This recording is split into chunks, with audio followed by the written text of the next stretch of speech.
Hello दोस्तों, आज हम अपन नेक्स्ट जो कौशल दे रखा है, पहले अपन ने पढ़ा था फर्स्ट वाला जो था सुनना कौशल था। अब अपन पढ़ेंगे भाषण कौशल। भाषण कौशल जो होता है उसी को ही बोलते हैं भाषण कौशल को ही अपन क्या कहते हैं, मौखिक कौशल भी कहते हैं, या फिर अभिव्यक्ति कौशल के अंतर्गत आता है, या फिर भाषण कौशल आप कुछ भी कह सकते हैं। उच्चारण या भाषण का या वार्तालाप का अर्थ है। ये भाषण का अर्थ क्या हो जाता है, भाषण कौशल का जो अर्थ हो जाता है उच्चारण या भाषण का या वार्तालाप का क्या है अर्थ है। बोलना, इन सब का क्या अर्थ होता है, उच्चारण भाषण का अर्थ या वार्तालाप का अर्थ क्या हो जाता है, बोलना। बोलना मौखिक अभिव्यक्ति है, यह क्या हो जाता है, मौखिक अभिव्यक्ति है, अभिव्यक्त कर रहे हैं इसलिए अभिव्यक्ति कहते हैं। इसमें ध्वनि व्यवस्था, बल, लय, गति, यति, स्वराघात, बलाघात, विराम चिन्हों का प्रयोग होता है।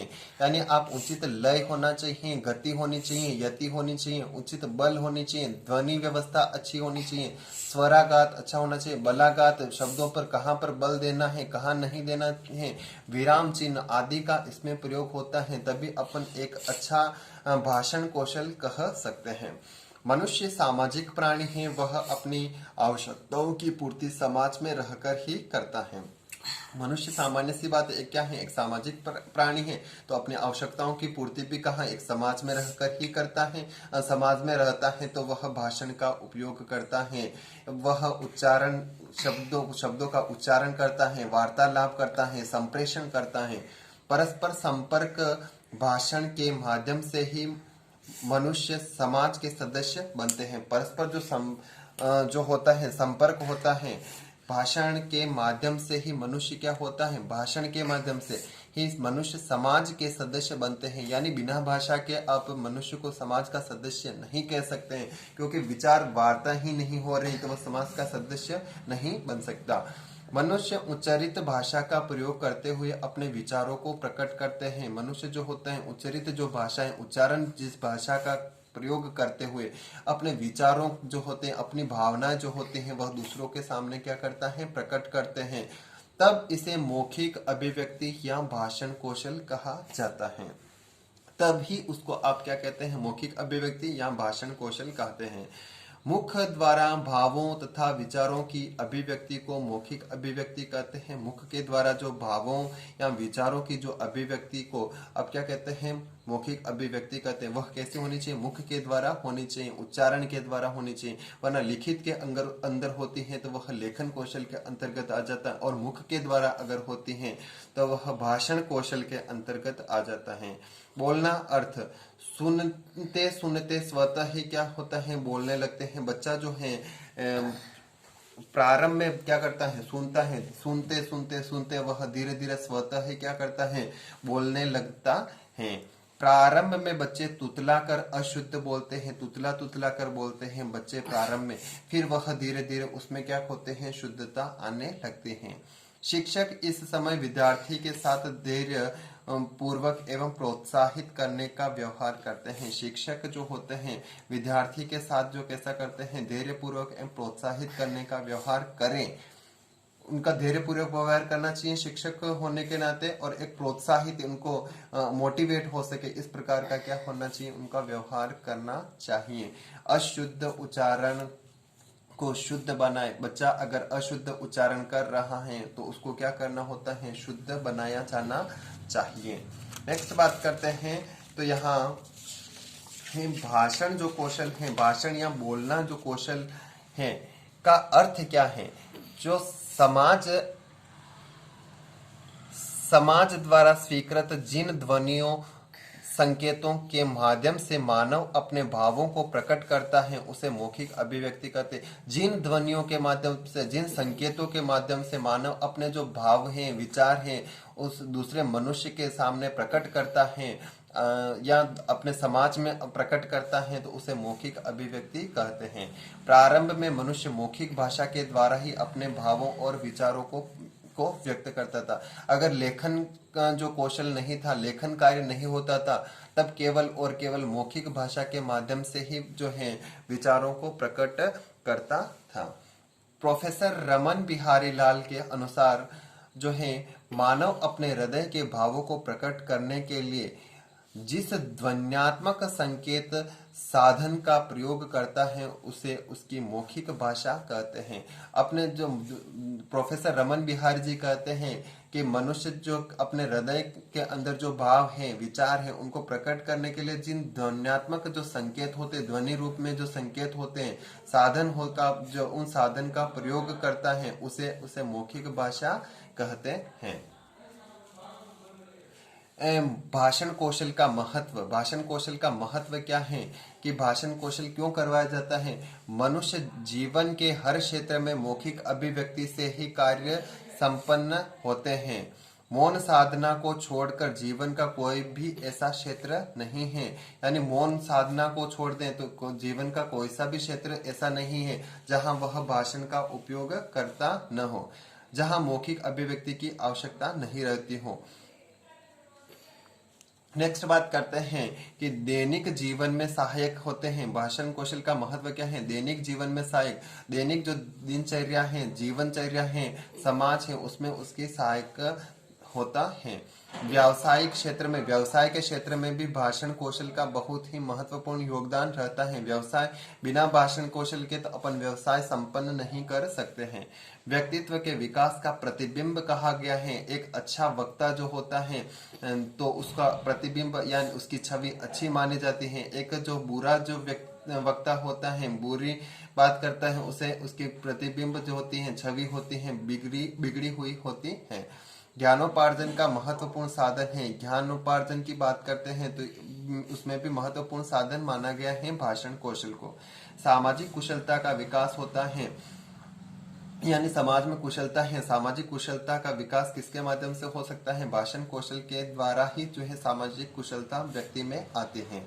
मौखिक अभिव्यक्ति व्यवसाय के रूप में जो होता है और अभिव्यक्ति का सहज साधन होता है, यानी अभिव्यक्ति का भी एक सहज साधन माना गया है। बिना भाषण के माध्यम से आप अभिव्यक्ति नहीं कर सकते हैं। भाषण कौशल के उद्देश्य की बात करते हैं कि भाषण कौशल जो करवाया जा रहा है उसके उद्देश्य क्या क्या है? वह व्यक्ति जिसकी मौखिक अभिव्यक्ति शुद्ध प्रवाहपूर्ण नहीं है वह सफल वक्ता नहीं हो सकता। जो व्यक्ति जो है मौखिक अभिव्यक्ति जो है शुद्ध नहीं है, अशुद्ध है और अच्छी प्रवाहपूर्ण नहीं है, हकलाता है या फिर विभिन्न प्रकार के जो है त्रुटियां रहती हैं, तो वह उसको एक अच्छा वक्ता नहीं कहा जा सकता। प्रारंभ में मौखिक शिक्षण का उद्देश्य बालकों में कुशल अभिव्यक्ति का विकास करना है। फर्स्ट की बात करते हैं तो मौखिक जो शिक्षण है उसका उद्देश्य ही है कि बालक जो है कुशल अभिव्यक्ता बन सके या अपने विचारों की अभिव्यक्ति जो है शुद्ध रूप से कर सके। बालकों में स्वाभाविक रूप से बोलने की क्षमता उत्पन्न करना, ये भाषण कौशल का मुख्य उद्देश्य है कि बालक जो है स्वाभाविक रूप से बोल सके, अपने क्षमता जो है, अपने विचार हैं उसको प्रस्तुत कर सके। सरल एवं स्पष्ट भाषा में वार्तालाप की आदत डालना, यानी भाषा कैसी हो, सरल हो, स्पष्ट, उस भाषा में वार्तालाप कर सके उसकी आदत बच्चों में डालनी होती है। पूछे गए प्रश्नों के शुद्ध, जो भी प्रश्न पूछे जा रहे हैं उनके शुद्ध तथा उचित उत्तर देने की क्षमता उत्पन्न करना। अगर बच्चे से किसी भी प्रकार का प्रश्न पूछा जा रहा है तो उसमें वो जो है शुद्ध तथा उचित उत्तर देने की क्षमता उसमें उत्पन्न हो सके, इसलिए भी भाषण कौशल का ये भी एक उद्देश्य माना गया है। शिक्षक के प्रति छात्रों का संकोच दूर करना, यानी शिक्षक से बच्चा बातचीत कर सके और शिक्षक भी उनसे बातचीत कर सके, उनमें संकोच का जो होता है वह दूर हो सके। भाषण कौशल का एक उद्देश्य यह भी माना गया है। नेक्स्ट उद्देश्य की बात करता हूं तो भाषा अध्ययन की योग्यता उत्पन्न करता है। जो भी अध्ययन करवा रहे हैं उसकी योग्यता उत्पन्न करता है। शब्दों को समझकर उचित स्थान एवं उचित समय पर प्रयोग करने की क्षमता उत्पन्न करना है कि शब्द का उपयोग कहाँ करना है, उचित स्थान और उचित समय पर उनका प्रयोग करने की क्षमता बच्चों में विकसित करना है। समाज में शिष्टतापूर्ण बात करने या शिष्टतापूर्ण बात करने के लिए आवश्यक शब्दावली का ज्ञान कराना। बच्चे का है शिष्टतापूर्ण बात करनी है तो उसका आवश्यक जो शब्दावलियां होती हैं उनका बच्चों को क्या करवाया जाता है, ज्ञान करवाया जाता है। बालकों में इतनी योग्यता उत्पन्न हो जाए कि वे अपने शंकाओं का निवारण कर सके। बालक की मौखिक अभिव्यक्ति दूसरों के सामने प्रभावोत्पादक बन सके, यानी बच्चों जो भी मौखिक अभिव्यक्ति दे रहा है वह जिसके सामने दे रहा है वह उसके लिए क्या हो जाए, प्रभावशाली बन जाए, प्रभावोत्पादक बन सके। छात्रों को धारा प्रवाह से बोलने का अभ्यास कराना चाहिए, यानी जो छात्र हैं वह धारा प्रवाह से बिना रुके वह बोल सके, इसका भी यह भी एक उद्देश्य माना गया है। नेक्स्ट बात करते हैं भाषण कौशल जो करवाया जाता है, भाषण कौशल की शिक्षण विधियां कौन कौन सी हैं उसके बारे में अपन चर्चा करेंगे। मौखिक अभिव्यक्ति का कौशल भाषण शिक्षण की आधारशिला है। जो भी मौखिक अभिव्यक्ति जो कौशल है वो भाषण शिक्षण का जो होता है आधार शिला माने गए हैं। प्राथमिक स्तर से ही मौखिक भाषा में शिक्षा प्रदान की जाएगी, यानी प्राथमिक स्तर चल रहा है उसमें ही मौखिक भाषा में ही बच्चों को क्या की जाती है, शिक्षा प्रदान की जाती है। जैसे बच्चों को बुलवाया जाता है अ से अनार, आ से आम, क से कबूतर, इस प्रकार के जो है मौखिक रूप में ही उनको क्या की जाती है, शिक्षा प्रदान की जाती है। उच्च स्तर तक पहुंचते पहुंचते छात्र स्पष्टता, मधुरता, सुबोधता, स्वाभाविकता एवं प्रभावोत्पादकता जैसे गुणों का विकास हो जाएगा। जैसे जैसे उच्च स्तर पर बच्चा पहुंचता है उसमें जो है भाषा में स्पष्टता आने लगती है, मधुरता आने लगती है, सुबोधता, स्वाभाविकता एवं प्रभावशाली भाषा उसमें बन जाती है। जैसे इन विभिन्न प्रकार के गुणों का बच्चों में विकास हो जाता है। इनके लिए प्रयुक्त शिक्षण विधियां कौन कौन सी शिक्षण विधियां हैं, तो फर्स्ट है सस्वर वाचन। इसमें क्या करता है कि शिक्षक आदर्श सस्वर वाचन करेगा। पहले क्या करता है, शिक्षक आदर्श वाचन करेगा, फिर विद्यार्थी को कहेगा ताकि अशुद्धियां दूर की जा सके।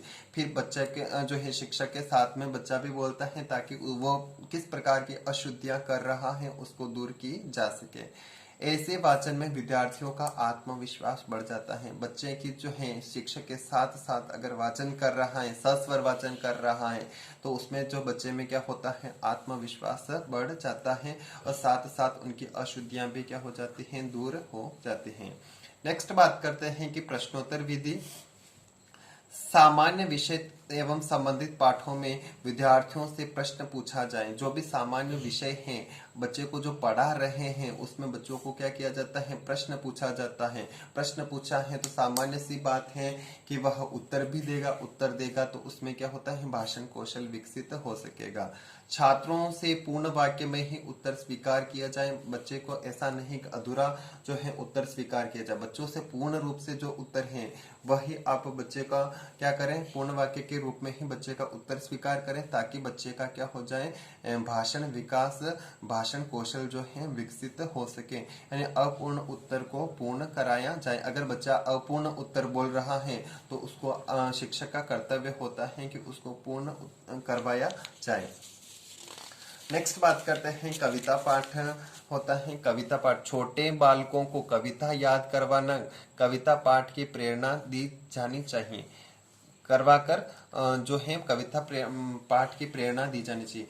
छोटे जो बच्चे होते हैं उनको अधिक से अधिक कविताएं याद करवाना और याद करवा कर वापस जो है कविता पाठ की प्रेरणा दी जानी चाहिए। बच्चों से क्या है, कविता बोलने के लिए उनको प्रेरित किया जाना चाहिए ताकि उसमें क्या हो सके, भाषण कौशल विकसित हो सके। कविता हाव भाव लय ताल के साथ प्रस्तुत की जाए। जो भी कविता बच्चा प्रस्तुत कर रहा है तो वह उचित हाव भाव और लय ताल के साथ प्रस्तुत करनी चाहिए। अगर वीर रस की है तो पहले बात तो अब शिक्षक जो है उचित हाव भाव और लय ताल से सिखाता है तो बच्चा जो है उसी हाव भाव और लय ताल से बच्चा भी उसको प्रस्तुत करे। चित्र वर्णन की बात करता हूँ। छोटे बालक चित्रों में रुचि रखते हैं। सीधी सीधी बात है कि छोटे हैं तो चित्रों में अधिक से अधिक रुचि रखते हैं, अतः चित्र दिखाकर प्रश्न पूछे जाएं। बच्चे को क्या किया जाता है, कोई भी चित्र बता दिया जाता है, उससे संबंधित प्रश्न पूछे जाएं ताकि बच्चा वो है शिक्षक से वार्ता कर सके, बोल सके। बोलता है तो उसमें किस प्रकार का कौशल विकसित होता है, भाषण कौशल विकसित होता है। जैसे गाय का चित्र दिखाकर गाय के बारे में बालकों को बहुत सी बातें बताना।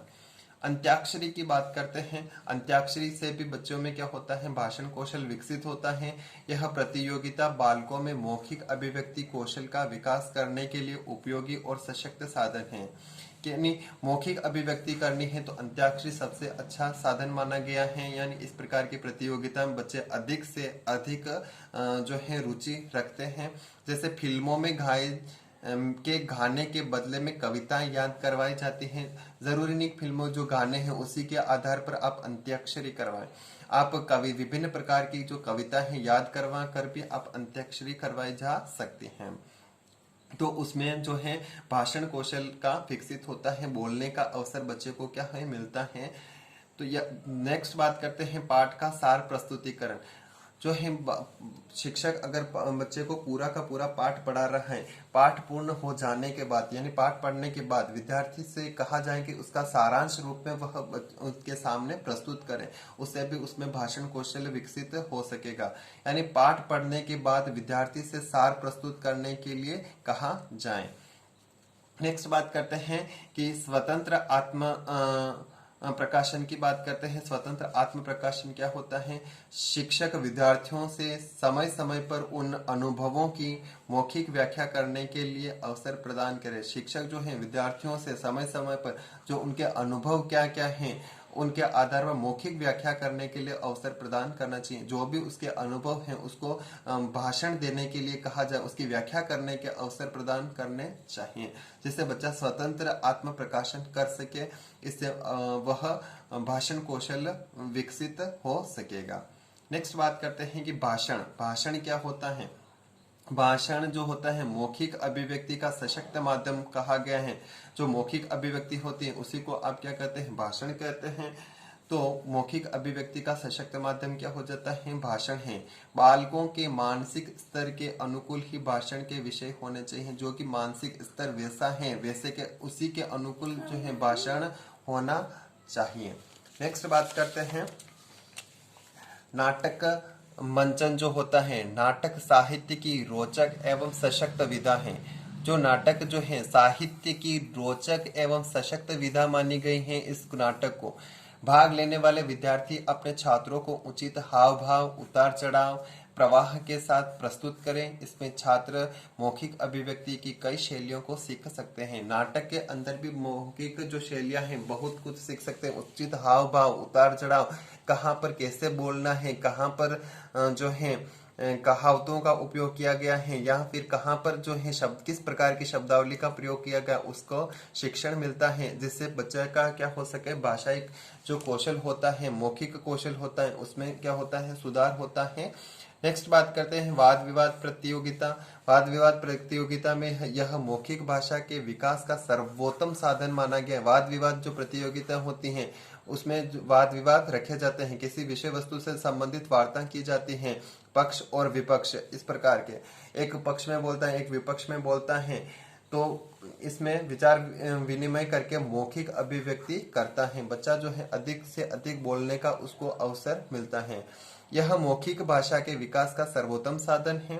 विचार विनिमय करके मौखिक अभिव्यक्ति करता है। सामूहिक परिचर्या की बात करते हैं कि सामूहिक परिचर्या क्या होती है। सामूहिक परिचर्या का मतलब होता है समूहों में बिठाकर परिचर्या करना या विचार विमर्श करना। विचार विमर्श मौखिक शिक्षण में अत्यधिक उपयोगी है। विचार विमर्श जो है मौखिक जो शिक्षण में अत्यधिक उपयोगी है। इस विषय में रायबर्न जो है रायबर्न महोदय कहते हैं कि सामूहिक विचार विमर्श वाद विवाद से कहीं अच्छे हैं। जो समूह में जो विचार विमर्श होते हैं वह वाद विवाद से कहीं गुना अच्छे होते हैं, क्योंकि उनमें सत्य है, उनमें सत्य होते हैं। विचार विमर्श करते हैं तो उसमें क्या होता है, सत्यता आती है। इस विधि से छात्रों में वृत्ताकार या अर्धवृत्ताकार पंक्ति में बैठाकर परस्पर चर्चा का आयोजन करवाया जाता है। बच्चों को इस पर या तो क्या किया जाता है, वृत्ताकार जो है बिठा दिया जाता है ताकि बच्चे जो है क्या कर सके, विचार विमर्श कर सके। या फिर जो होता है अर्धवृत्ताकार बिठा दिया जाता है और जो है आपस में क्या कर सके, वह इस प्रकार से विचार विमर्श कर सके। पंक्ति में बैठकर परस्पर चर्चा का आयोजन करा जाए। छात्र एक विषय को लेकर अपने विचार प्रकट करें। छात्र जो होता है किसी एक विषय को लेकर या एक बिंदु को लेकर अपने विचार प्रकट करता है और बात करते हैं कि विषय जो होता है कैसा होना चाहिए, रोचक होना चाहिए। सभी छात्रों को अभिव्यक्ति का अवसर मिलना चाहिए, यानी आप इस समूह में जितने भी छात्र बैठे हुए हैं उनको प्रत्येक को क्या मिलना चाहिए, अवसर मिलना चाहिए, ताकि प्रत्येक का जो है भाषाई कौशल या भाषण कौशल जो है उसका विकसित हो सके।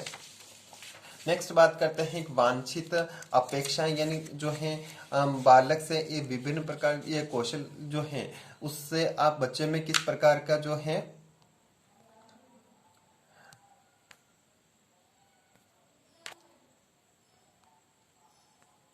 किस प्रकार का जो है वांछित अपेक्षाएं की बात करते हैं तो उच्चारण की शुद्धता आनी चाहिए। बच्चे से क्या अपेक्षाएं की जाती है, अगर भाषण कौशल जो विकसित किया जा रहा है तो बच्चे से ये अपेक्षा की जाती है कि बच्चा जो है शुद्ध उच्चारण की शुद्धता हो उसमें, या फिर क्या कह सकते हैं अपन और बात करते हैं तो यहाँ हो जाना चाहिए बोधगम्य भाषण होना चाहिए, यानी समझने योग्य भाषण होना चाहिए। स्पष्टता की बात होनी चाहिए, स्पष्टता होनी चाहिए, बोलने में गतिशील भाषा होनी चाहिए, मधुरता होनी चाहिए, बोली में जो है मधुरता होनी चाहिए। ऐसे नहीं कि कुछ भी बोल रहा है, यानी प्रेम पूर्वक अच्छे से बात करें।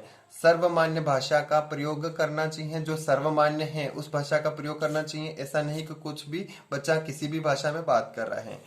भाषा की प्रभावशीलता हो, भाषा ऐसी होनी चाहिए कि वह प्रभावशाली हो, दूसरों को जो है इम्प्रेस करे, इस प्रकार की भाषा का उसको उपयोग करना चाहिए। सहज स्वाभाविकता होनी चाहिए, अवसरानुकूल भाषा होनी चाहिए और शिष्टतापूर्ण भाषा होनी चाहिए। Thank you. मेरे चैनल को सब्सक्राइब करना, अधिक से अधिक लोगों को शेयर करना।